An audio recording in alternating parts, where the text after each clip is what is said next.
Hi guys, അപ്പൊ എല്ലാവരും കുറെ പേര് കാര്യം അറിയാതെ എന്നെ കൊണ്ട് ഒരു ബ്ലോഗ് ഇടണം പറയുന്നുണ്ട്. അപ്പൊ ഞാനിപ്പോ ആ കാര്യങ്ങൾ മൊത്തം നിങ്ങളെ കൊണ്ട് പറയുവാണ്. ഈ പ്രശ്നമെന്ന് വെച്ചാൽ ഞാനും വിഷ്ണുവായിട്ട് കുറച്ച് പ്രശ്നങ്ങളുണ്ടായിരുന്നു ഇങ്ങനൊരു ആടെ പേരിൽ. പക്ഷെ അന്ന് അങ്ങനെ ഒന്നും ഇല്ലായിരുന്നു. പിന്നെ ഇവനാണെങ്കിൽ എല്ലാരെ കൊണ്ടും പറഞ്ഞു നടന്നു ഞാനും അവനും അങ്ങനെ ഒരു കുറച്ച് ബന്ധമുണ്ട്, അങ്ങനെ ഉണ്ട് ഇങ്ങനെ ഉണ്ടെന്ന് എന്തോ ഒരു ചുമ്മാ ഇതാക്കിയതാണ്. പക്ഷെ എല്ലാരെ കൊണ്ടും പറഞ്ഞു നടന്നു. ഇനി പറയാൻ പറ്റാത്ത ആരുമില്ല. എന്നിട്ട് അവസാനം നീ എനിക്ക് വേണ്ട, അവന്റെ കൂടെ തന്നെ പൊയ്ക്കോ. പിന്നെ അവൻ പറഞ്ഞൊരു വോയിസ് ഉണ്ട്, ഇത് കേട്ടാ നിനക്ക് തന്നെ മനസ്സിലാവും. ഇത് നോക്കിക്കോടാ, പുള്ളിക്ക് എന്തിപ്പോ വേണം അതുങ്ങൾ നോക്കിക്കോ. അവിടെ എല്ലാം യൂസ് കഴിഞ്ഞു, നീ കുറച്ച് യൂസ് ചെയ്ത് നടക്കും. ഞാനിപ്പോൾ ബ്രേക്കപ്പ് ആയിട്ട് കുറച്ച് ദിവസങ്ങളായി. അപ്പോൾ ഇങ്ങനെ കുറച്ച് ദിവസങ്ങളായിട്ട് എൻ്റെ പ്രശ്നങ്ങളായിട്ട് പോയിക്കൊണ്ടിരിക്കുകയായിരുന്നു. വേറൊന്നല്ല, ബ്രേക്കപ്പ് ആകാൻ കാരണം വേറൊന്നല്ല, അവളുടെ കുറച്ച് അനാവശ്യ ചാറ്റും കാര്യങ്ങളും അവളും വേറെ ഒരു റിലേഷൻ ഉണ്ടായിരുന്നു. അത് വേറെ ആരുമല്ല, എൻ്റെ കൂട്ടുകാരൻ തന്നെയാണ്. ഞാൻ അവനെ കൂടെ കൊണ്ട് നടന്നവൻ തന്നെയാണ്. അവൻ തന്നെയാണ് എന്നെ ചതിച്ചതും, അവളും അവനെ കൂടിയിട്ട്. നമ്മളെങ്ങാനും മൊബൈൽ ഫോണിന്റെ ദൂഷ്യഫലത്തെ കുറിച്ച് പറഞ്ഞാലോ, ചെറിയ കുട്ടികൾ ഇങ്ങനെ പ്രണയിച്ച് നടക്കുന്നതിനെ കുറിച്ച് പറഞ്ഞാലോ അമ്മാവന്മാരായി. ആടോ, ഞങ്ങളൊക്കെ അമ്മാവന്മാര് തന്നെ, അമ്മാവ വസന്ത തന്നെയാണെന്ന് കൂട്ടിക്കോ. 10ാം വയസ്സിൽ ഈ പയ്യനെ കാണുന്നു, ആ പെൺകുട്ടി ഇഷ്ടപ്പെടുന്നു. 11ാം വയസ്സാകുമ്പോഴത്തേനും അവര് പലയിടങ്ങളിലും കറങ്ങുന്നു, ചെക്കനെ പോലീസ് പിടിക്കുന്നുണ്ട്, 6 മാസത്തോളം ജയിലിൽ കിടക്കുന്നുണ്ട്. എങ്ങനെ ബന്ധം വരുന്നറിയോ? ഈ പയ്യൻ ഒരു ബ്യൂട്ടീഷ്യനും കാര്യങ്ങളൊക്കെ ചെയ്ത് നടക്കുന്ന ഒരു സമയത്ത് ഈ പെൺകുട്ടിയുടെ അമ്മ ഫേസ്ബുക്ക് വഴി ചെക്കനെ കോൺടാക്ട് ചെയ്തിട്ട് കുറച്ച് ബ്യൂട്ടി ടിപ്സ് ചോദിച്ചതാ. പിറ്റേ ദിവസം മുതൽ പിന്നെ അമ്മയുടെ ഫോൺ ഉപയോഗിക്കുന്നത് പെൺകുട്ടിയാണ്. പെൺകുട്ടി ഇവനുമായിട്ട് ചാറ്റ് ചെയ്യാൻ തുടങ്ങി. എത്ര പ്രായം നോക്കണം, 11 വയസ്സിൽ. ആ ചാറ്റ് പതുക്കെ പ്രണയത്തിലേക്ക് പോകുന്നു, ഒളിച്ചോടുന്നു, അവിടെ കറങ്ങുന്നു, ഇവിടെ കറങ്ങുന്നു, പോലീസ് സ്റ്റേഷനിൽ കിടക്കുന്നു, പോക്സോയിൽ കിടക്കുന്നു. അവസാനം ഇവർ ഒളിച്ചോടി ഒരുമിച്ച് ജീവിക്കുന്നു. കല്യാണം കഴിച്ചിട്ടില്ല കേട്ടോ, അതാണ് ഏറ്റവും വലിയ കോമഡി എന്നുള്ളത്. കല്യാണം കഴിക്കാതെ കുറെ കാലം ഒരുമിച്ച് ജീവിക്കുന്നു. അതിനിടയിൽ ഈ പയ്യന്റെ കൂട്ടുകാരനുമൊത്ത് ഈ പെൺകുട്ടി ഒളിച്ചോടി പോകുന്നു. ഇതാണ് ഇപ്പൊ നടക്കുന്ന എലിഗേഷൻസ്. കൊള്ളാമല്ലേ? കൊള്ളാം, അടിപൊളിയാണ്. ഈ പെൺകുട്ടിക്ക് പറയാനുള്ള മുഴുവൻ നമുക്ക് കേൾക്കാം. അതിനുശേഷം ഇവരുടെ ജീവചരിത്രം നമുക്കൊന്ന് നോക്കാം. എന്റെ പൊന്ന അമ്മച്ചിമാരെ, രക്ഷിതാക്കളെ, നിങ്ങളുടെ മക്കളുടെ കയ്യിൽ മൊബൈൽ ഫോൺ 18 വയസ്സ് വരെ കൊടുക്കാതിരിക്കാൻ എന്തെങ്കിലും സംവിധാനം ഒരുക്കാൻ കഴിയുമെങ്കിൽ നിങ്ങൾ അത് ചെയ്യുക. അല്ലെങ്കിൽ ഇൻഫ്ലുവാണങ്ങളുടെ കൂടെ ഒളിച്ചോടി പോയിട്ട് അവസാനം നെഞ്ചത്ത് കൈവച്ചിട്ട് ഒരു കാര്യമില്ല. കാര്യമായിട്ട് പറയാണ്, ഒരുപാട് ഇൻഫ്ലുവാണങ്ങൾ ഉണ്ട് ഇതേപോലെ തന്നെ. ഒരു ഗതിക്ക് പരഗതി ഇല്ലാത്ത ടീം, ഒരു ബോധവും ഇല്ലാത്ത ടീംസ് ഇങ്ങനെ ഒളിച്ചോടി പോകുന്നു. ഈ പെൺകുട്ടി പറഞ്ഞൊരു വാക്കുണ്ട്, എന്റെ വീട്ടിൽ 2 AC ഒക്കെ ഉണ്ടായിരുന്നു, ഇവന്റെ വീട്ടിൽ ഇപ്പൊ അത് വല്ലല്ല, ഞങ്ങൾ വാടക വീടുകളിൽ കയറി ഇറങ്ങാണ് എന്നൊക്കെയാണ് പറയുന്നത്. പെൺകുട്ടിക്ക് പറയാനുള്ള മുഴുവൻ കാര്യങ്ങൾ നമുക്ക് മുഴുവൻ കേൾക്കാം, പയ്യനും പറയാനുള്ളത് കേൾക്കാം, ബാക്കി നമുക്ക് കാണാം. ഈ വോയിസ് നിങ്ങൾ തന്നെ കേട്ടാ, അവൻ ഇത്രയൊക്കെ പറഞ്ഞതാണ്. പിന്നെ ഞാൻ എങ്ങനെ അവന്റെ കൂടെ പോകണം? പിന്നെ ഞങ്ങൾ തമ്മിൽ കല്യാണമൊന്നും അങ്ങനെ കഴിഞ്ഞിട്ടൊന്നുമില്ല. ജസ്റ്റ് ഇങ്ങനെ ഒരു ഇത് മാത്രമേ, നിയമപരമായിട്ട് ഞങ്ങൾ തമ്മിൽ കല്യാണമൊന്നും കഴിഞ്ഞിട്ടില്ല. ഇപ്പോഴാണെങ്കിൽ എന്നെ ഫുള്ള് ബ്ലാക്ക് മെയിലാണ്. നിങ്ങൾ തന്നെ പറ. പിന്നെ എനിക്ക് ഈ ടൈമിൽ കഞ്ചാവൊക്കെ ആദ്യം വലിക്കുമായിരുന്നു, അതെനിക്ക് അറിയാമായിരുന്നു. പിന്നെ ഇതൊക്കെ നിർത്തിയാലേ ഞാൻ വരുത്തോളന്നാ ഞാൻ അവനെ കൊണ്ട് പറഞ്ഞത്. എന്നെ കൊണ്ട് എല്ലാം നിർത്തി എന്നാ പറഞ്ഞത്. പിന്നെ ഞാൻ അറിയാതെ ഈ കഞ്ചാവൊക്കെ വലിക്കാൻ തുടങ്ങി. എന്നെ കൊണ്ട് അറിയാതെ അപ്പൊ തന്നെ പറയും എന്നെ അത്ര ഇഷ്ടമുണ്ട്. എന്നെ ഇതൊക്കെ വലിച്ചിട്ടാണ് അവൻ ഇങ്ങനത്തുള്ള സംശയരോഗമൊക്കെ കാണിച്ചത്. അപ്പൊ അതുകൊണ്ട് ഞാനിപ്പൊ ശരിക്കും കാണിച്ചു കൊടുക്കുക ഇവനുമായിട്ടുള്ള ഈ ബന്ധം. ഇപ്പോഴാണ് ശരിക്കും ഇനിയാണ് കാണിച്ചു കൊടുക്കാൻ പോണത്. ഓ, കഞ്ചാവ് വലിക്കുന്ന പോലെ കാണിക്കുന്ന പയ്യനാണല്ലേ? കഞ്ചാവ് കൂട്ടിയിട്ട് കത്തിക്കുന്നവനാണെന്ന് പറയടേ. കാരണം നിങ്ങളുടെ ഒരുപാട് റീൽസ് അതുമായി ബന്ധപ്പെട്ടുള്ള കാര്യങ്ങളാണ്. കഞ്ചാവ്, ഹാൻഡ്സ്, അത് ഇത് ലഹരി പദാർത്ഥങ്ങൾ, അത് മാത്രമാണെന്നുള്ളതാ. എന്നിട്ട് ഡയലോഗ് അടിക്കുന്നു. സ്വന്തം കൂട്ടുകാരൻ അങ്ങ് ഏമാത്തിപ്പോയി, ഇനി വെല്ലുവിളിയാണ്. അവന് കഞ്ചാവ് അടിച്ചിട്ട് സംശയരോഗാണത്ര, എന്നാ ഞാനതൊന്ന് കാണിച്ചു കൊടുക്കാന്ന് പറഞ്ഞിട്ട് അവരുടെ പ്രൊഫൈലിൽ ഇപ്പൊ ഇങ്ങനെ ഒരു ചെക്കന്റെ ഫോട്ടോ കാണുന്നുണ്ട്. എന്താ ചെക്കന്റെ പേരെന്താണ്? പേരെന്താണെന്ന് കാണാനില്ലല്ലോടെ. ആ, അബിദേവ് എന്നാണ് പേര്. ഇതാണ് ഇപ്പൊ ഈ പെൺകുട്ടി ഷെയർ ചെയ്തിട്ടുള്ള പ്രൊഫൈല് കേട്ടോ. അതിൽ ഈ ചെക്കനാണ് സാധനം എന്ന് അവള് അതാ ഒരു കമന്റ് ഇട്ടിട്ടുണ്ട്. നിങ്ങളൊന്നും ഇപ്പോൾ അറിയാത്തത് കൊണ്ടാണ് ഇങ്ങനെ സംസാരിക്കുന്നത്. ഇതിന്റെ പിന്നിൽ ഒരുപാട് കാര്യങ്ങളുണ്ട്. അത് ഞാൻ ഫുള്ളായിട്ട് ഒരു ബ്ലോഗായിട്ട് ഒരു വീഡിയോ ഇടുമ്പോൾ എല്ലാം തെളിവാകും, എല്ലാം കാണിക്കാം. നിങ്ങൾ അറിഞ്ഞാൽ പിന്നെ അങ്ങനെ പറയില്ല. പിന്നെ നിങ്ങൾ തന്നെ പറയൂ, ആ വിഷ്ണുവിനെ വേണ്ടായിരുന്നു, അവൻ എന്നോട് ചെയ്തിട്ടുള്ള കാര്യങ്ങൾ അറിഞ്ഞാൽ നിങ്ങൾ തന്നെ അവനെ കളഞ്ഞിട്ട് പോകാൻ പറയും. എന്തായാലും ഞങ്ങൾ കണ്ടിട്ടുള്ള ആ ചെക്കന്റെ കൂടെ നീ ഒളിച്ചോടി പോയതും ആ ചെക്ക ഒരുപാട് കാലം ജയിലിൽ കിടന്നതും പോക്സോ കേസിലൊക്കെ പെട്ടതൊക്കെയാണ് ഞങ്ങൾ അറിഞ്ഞിട്ടുള്ളത്. പിന്നെ നിങ്ങളോടൊക്കെ ഞങ്ങൾക്ക് ഒരു വിലയില്ല, പുച്ഛം മാത്രമേ ഉള്ളൂ, പുച്ഛം. സ്വന്തം അച്ഛനെയും അമ്മയും ചതിച്ചിട്ട് ഇമാതിരി കൂതറകളുടെ കൂടെ ഒളിച്ചോടി പോയിട്ട് കല്യാണം പോലും കഴിച്ചിട്ടില്ല, ഞങ്ങൾ ഒരുമിച്ച് ജീവിച്ചു ഭയങ്കര സന്തോഷത്തോടു കൂടി പറയുന്നു.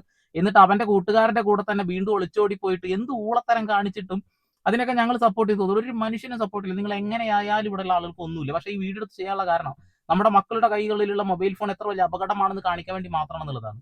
പൂജ അമൽ എന്ന് പറയുന്ന ഒരു ടീമുണ്ട്, അത് ഇതുപോലെ തന്നെയാണ്. 9 വയസ്സുള്ളപ്പോൾ പെൺകുട്ടിയുടെ പിന്നാലെ നടന്നതാണ് ആ പയ്യൻ. അതിനിടയിൽ അവനും ഇതേപോലെ തന്നെ കുറെ സ്ഥലത്ത് കറങ്ങി നടന്നിട്ടുണ്ട് എന്നുള്ളതാണ്. ആ പെൺകുട്ടിയുടെ വീട്ടുകാരും വളരെ വിഷമിക്കുന്നുണ്ടാവും. പിന്നെ അതിനിടയിൽ പല ആളുകളുണ്ട്, എല്ലാവരും പേരൊന്നും എടുത്ത് പറയുന്നില്ല, പല ആളുകളും കുടുങ്ങി പാപ്പർ സൂട്ട് അടിച്ച് എന്ന് പറയേണ്ടി വരും. ഒരു സൈക്കോ കള്ള എന്ന് പറയുന്ന ആളില്ല, അവൻ തെരുവിലാണ് ഇപ്പോ കത്തിയൊക്കെ പിടിച്ചിട്ട് ഞങ്ങൾ ചാവാൻ പോവാന്നൊക്കെ പറഞ്ഞിട്ട് ഇപ്പൊ രംഗത്ത് വരുന്നുണ്ട് എന്നുള്ളതാണ്. ഇങ്ങനെ ചാടിപ്പോയ ആളുകൾക്ക്, പല ആളുകൾക്കും ഇത്തരം അനുഭവങ്ങൾ ഉണ്ടായിട്ടുണ്ട്. ബാക്കി പറ. അത്രേ എനിക്കിപ്പോ പറയാനുള്ളൂ. കുറെ ഭർത്താവ് എന്ന് പറഞ്ഞ് ഇങ്ങനെ പുറകെ നടന്നു വരുന്നുണ്ട്. ഒരു ഭർത്താവ് ചെയ്യേണ്ട കാര്യങ്ങൾ കൂടിയല്ല ചെയ്യുന്നത്. എന്ന് വെച്ചാൽ ഒന്ന് നോക്ക് കൂടിയില്ലേ. എപ്പോ ചെക്കന്മാരെ കൂടി ഇരുന്നിട്ട് കഞ്ചാവ് വലിക്കണം, ആ ഒരു മൈൻഡ് മാത്രമേ അവനുള്ളൂ. എന്നെ നോക്കിയിട്ടില്ല. എനിക്കൊരു സാധനം വാങ്ങിത്തരണം എന്നൊന്നുമില്ല. ഞാൻ എന്തെങ്കിലും ചെയ്യണമെങ്കിൽ ഞാൻ ഒറ്റയ്ക്ക് പോയി ചെയ്യണം, അങ്ങനെയൊക്കെ പറഞ്ഞു. പിന്നെയാണ് ഈ പറയുന്ന അബി എന്ന് പറഞ്ഞ അവന്റെ കാര്യങ്ങൾ പറഞ്ഞത്. പിന്നെ അവനുമായിട്ട് എനിക്ക് അങ്ങനുണ്ട് ഇങ്ങനുണ്ട്, അവന്റെ കൊച്ചാണ് എന്റെ വയറ്റില് എന്നൊക്കെ എല്ലാരെയും വിളിച്ച് പറഞ്ഞു കൊടുത്തു. അതിന്റെയൊക്കെ ആവശ്യം എന്താണെന്ന് അങ്ങനെയൊക്കെ പറഞ്ഞു കഴിഞ്ഞിട്ട് ഇപ്പൊ കരഞ്ഞിട്ട് എന്നെ കാണിക്കുക.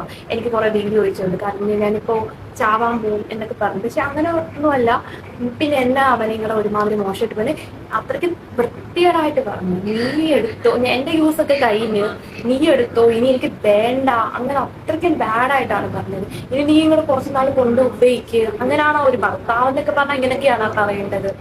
ഇങ്ങനൊന്നും അല്ലല്ലോ. അവന്റെ കുറെ ഇപ്പൊ ഇങ്ങനെ കരഞ്ഞു വരുന്നത് എന്തുകൊണ്ടാന്ന് എനിക്ക് മനസ്സിലാവുന്നില്ല.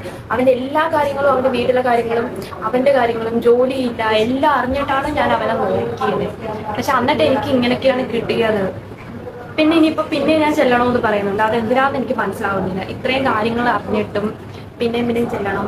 പിന്നെ അന്ന് രാത്രി ഞങ്ങൾ ആ ടൈമിൽ പ്രശ്നം നടക്കുന്ന ടൈമിൽ ഞാൻ തിരിച്ചില്ലായിരുന്നു. അപ്പൊ അന്ന് രാത്രി ഇതുപോലെ ഒരു 1 മണി 2 മണിയായി.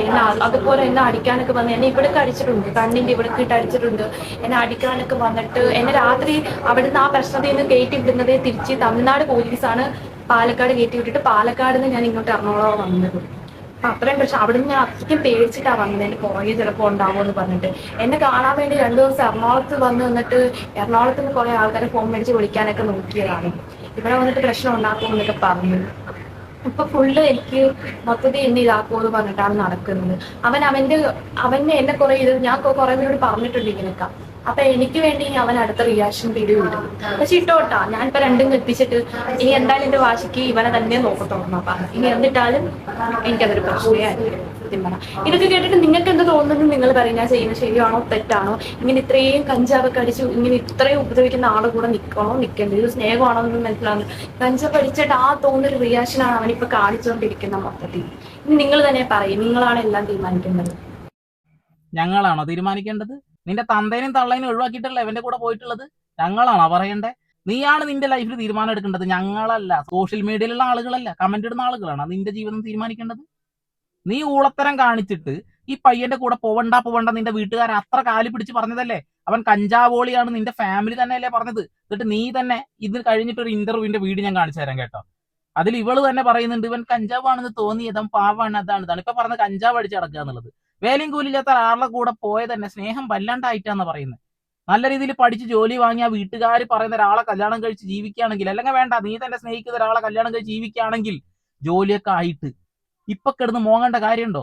ഇപ്പൊ അവന്റെ കൂട്ടുകാരനെ തന്നെ നിന്റെ ലൈഫ് പാർട്ണർ ആയിട്ട് മാറ്റുകയാണ്. അവൻ പ്രൊഫൈൽ ഇട്ടാണ് ലൈഫ് പാർട്ണർ എന്ന് പറഞ്ഞിട്ടാണ് ഈ പെണ്ണിന്റെ പേര് വെച്ചിട്ടുള്ളത്. ഞാനിപ്പോൾ ബ്രേക്കപ്പ് ആയിട്ട് കുറച്ച് ദിവസങ്ങളായി. അപ്പോൾ അങ്ങനെ കുറച്ച് ദിവസങ്ങളായിട്ട് എൻ്റെ പ്രശ്നങ്ങളായിട്ട് പോയിക്കൊണ്ടിരിക്കുകയായിരുന്നു. വേറൊന്നല്ല, ബ്രേക്കപ്പ് ആകാൻ കാരണം വേറൊന്നല്ല, അവളുടെ കുറച്ച് അനാവശ്യ ചാറ്റും കാര്യങ്ങളും അവളും വേറെ ഒരു റിലേഷൻ ഉണ്ടായിരുന്നു. അത് വേറെ ആരുമല്ല, എൻ്റെ കൂട്ടുകാരൻ തന്നെയാണ്. ഞാൻ അവനെ കൂടെ കൊണ്ട് നടന്നവൻ തന്നെയാണ്. അവൻ തന്നെയാണ് എന്നെ ചതിച്ചതും അവളും അവനെ കൂടി.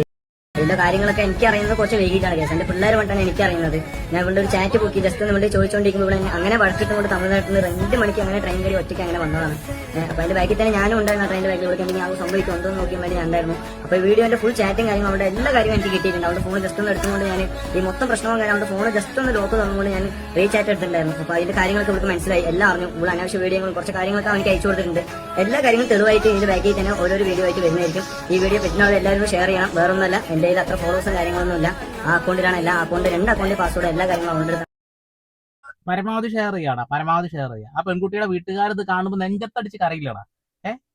ഒരു ബോധമില്ലാത്ത കുറെ എണ്ണം, കുറെ ഇൻഫ്ലുവാണങ്ങൾ ഇറങ്ങിയിട്ടുണ്ട്. 2 വീഡിയോ കാണുമ്പോഴത്തേനും തൊലിച്ചങ്ങോട്ട് ഇറങ്ങിപ്പോയിട്ട് അവസാനം മൂഞ്ചി തിരിഞ്ഞ് വന്നിരുന്നത് മോങ്ങും. അപ്പൊ എന്തായാലും ഈ പെൺകുട്ടിക്ക് കഴിവില്ലെന്ന് ഞാൻ പറയുന്നില്ല, ഒരു 1.5 കഴിവുള്ള വീഡിയോ ഞാൻ കാണിച്ചു തരാം. അപ്പൊ സൈഡിൽ നിങ്ങൾ കാണുന്നുണ്ടാവും. എന്നാ ഒരു ഡാൻസ് ആണെന്ന് ആലോചിക്കേ. ആ കുട്ടി എങ്ങനെയെങ്കിലും ജീവിച്ചു പോയിക്കോട്ടെ. 4 കുട്ടികളെ ഡാൻസ് ഒക്കെ പഠിപ്പിച്ചിട്ടെങ്കിലും ജീവിച്ചു പോയി. എന്നാ സ്റ്റെപ്പ്. അയ്യോ അമ്മേ, ഇപ്പൊ വീഴും, കാറ്റടിച്ച് പറന്നു പോലടേ. ഇതാണ് അവസ്ഥ.